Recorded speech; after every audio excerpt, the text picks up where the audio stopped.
North Carolina House of Representatives voted to pass a criminal justice package named after the Ukrainian refugee who was stabbed to death on a North Carolina train in August. In an 81-31 vote, imagine how radical these anti-whites are that voted against this. The North Carolina House passed Iryna's law, named after Iryna Zeruska, who was fatally stabbed in the neck while riding the Charlotte light rail. The bill would focus, quote, on eliminating cashless bail for many crimes, because we know that this anti-white animal, was released from jail many, many times, 14 or 15 times before he did this.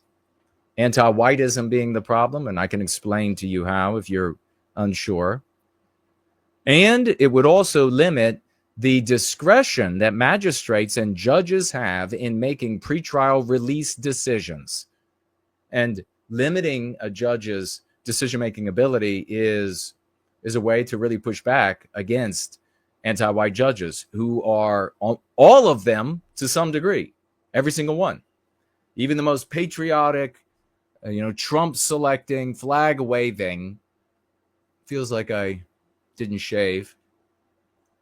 Flag waving judges are anti-white because we grow up in this anti-white milieu with this anti-white zeitgeist. So limiting their decisions is a productive way to take steps forward. But of course, when it comes down to anything, you write into law, what really matters is the interpretation of the law. So I've talked about it before. We've discussed it here before, that you could take a law that means X, clearly means X, and interpret it to mean the antithesis. And if you say it can't be done, it's because maybe you're not nimble enough of mind. Maybe you think it has something to do with honesty. Maybe you think whatever it might be. You can reinterpret things to mean anything you want. And it depends on how many people you want to gain belief from. And so maybe you have to work a couple of increments before you get back to 180 degrees to what it obviously means. So if you say, if writing it down isn't enough, what do you got to do? It is the social morality, my friends. It is the social morality that determines all of it. You are so welcome. The passing of the House Bill 307, known as Iryna's Law, comes after the North Carolina Senate passed the bill, which will be sent to Governor Josh Stein. So will Stein sign it? This is, I can't even look at that image right there. The horrified, terrified white race staring in utter horror and disbelief that someone could be this anti-white and this animalistic. That was Iryna. We were all Iryna that moment. Just like we were all Kirk in the moment that he was assassinated. And in both cases, the anti-whites victimized with intent the totality of the white race. Breitbart News reported that the suspect behind the fatal stabbing, DeCarlos Brown Jr., 34, was, quote, arrested and charged with first-degree murder after Zeruska was stabbed in the throat while riding the train on August 22nd. Recently released video footage that was obtained by WBTV News showed Zeruska entering the rail car and taking a seat in front of Brown. You all know the rest. Breitbart News' Nick Gilbertson reported that Brown Jr. is a repeat offender. Generations in general, your parents, grandparents, great-grandparents, this is what they've been listening to their whole lives.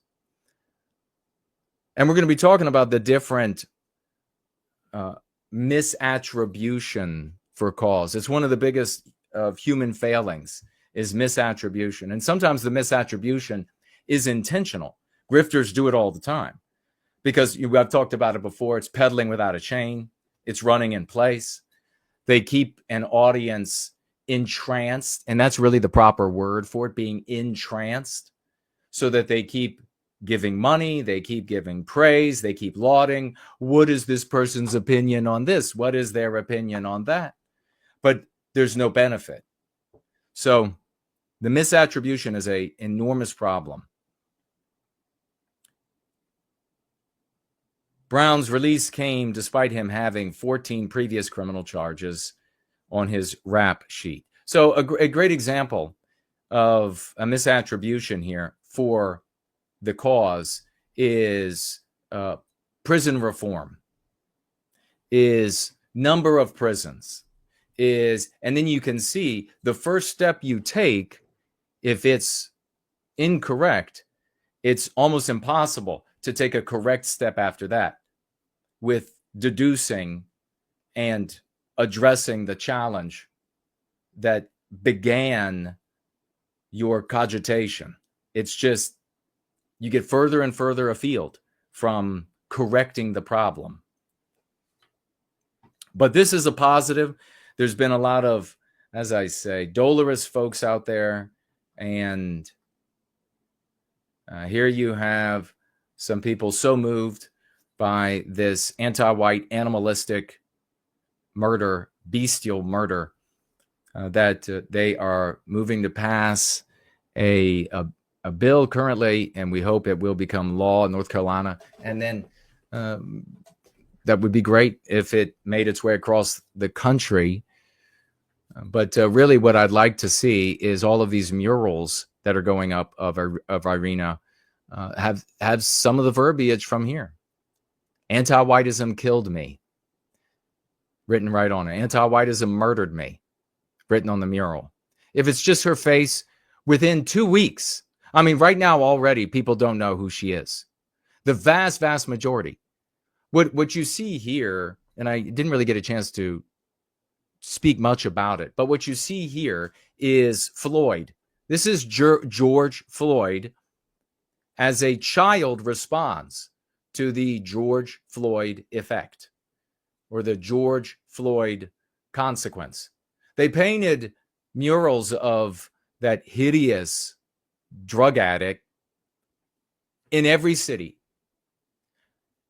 And everybody knew who it was when they looked at it. I mean, for God's sakes, I think the schmucks, the non-white haters, the anti-non-white people, I think they talked more about George Floyd than even the hardcore anti-whites, because they couldn't stop talking about all of the facts that he was a drug addict and he did this and he passed counterfeit bills and he died. And was it drugs, or was it being kneeled on or whatever? And they really just honed in on the fact that this guy had gigantic lips, like the cartoons that have been drawn, at least in the past. You got those monthly newspapers or whatever, and they would draw this wild character of blacks with lips like twice the size of their face. And they thought that was some kind of activism. You know, when you're a kid, the first time you see that, you're like, oh, that's funny. And then maybe the second time you're like, oh, that's funny too. And then the third time you're like, okay. And then the 44,000th time, you're like, what kind of drooling, incompetent bitch is still doing this shit? I mean, seriously. Right? Anyhow. So they talked about him endlessly. Everyone knew who he was. No one knows who Iryna is. So what you have here is a great example we talk about. It's the same kind of response, childish response, you get out of mid-wit white people when they see Black Lives Matter and it works, and the media talks about Black Lives Matter everywhere. They write it in neon up there around, Orion's belt somewhere. And everybody's reading Black Lives Matter. And on all of the shows, they're giving it such weight, such gravity. the subject matter of Black Lives Matter. So white midwits are like, oh, why don't we just reverse it? Why don't we just say white lives matter? I mean, so it's go back to elementary school. And when the one kid, maybe he was a bully, maybe he wasn't, but he says to the other kid, he's like, you're dumb. And then, Billy, since Billy's actually dumb, all Billy could respond with is, well, you're dumb. Exactly, every one of you is saying, yeah, I saw that. Fortunately, none of you were that kid, but on either side of it, I guess, but of that equation. But that's what it is. It's the same sort. So even though we have this business owner who decided that he was going to bump out there $500,000, and then Musk comes along, it comes from this same midwit thinking. This same, well, if they put George Floyd out there and it worked, then we could put Zeruska out there and it'll work. Except no, because it's a completely different context. Because you have an anti-white narrative that we live in that says that the Floyds are all good, oppressed, persecuted. They only are ever bad because of white people. And then on the other side of the equation, you have a white female who is viewing herself, the society is viewing themselves as individuals, and that group of individuals, selfless individuals, are persecutors and exploiters and etc. And so to some degree, she kind of deserves it. And no one is talking about it in the classes at university, on all of the mainstream media. Nobody's got a thing to say about it. So you're going to end up having, as I mentioned before on a previous gathering, people seeing this beautiful picture, this beautiful painting of this beautiful white woman, and they're going to say, is she some kind of model? I mean, what's her face painted up there for? Is she some kind of actress? Is she a singer? Is that Jessica Simpson? Kind of looks like an old Jessica Simpson. That's what they're going to be saying. They're not going to attach it to a cause. So if these people had any sense, they would pay these artists to write on there, I was murdered by anti-whiteism. Could you imagine then? Then these murals would have real power. Damn, we're good. Give this man some coffee.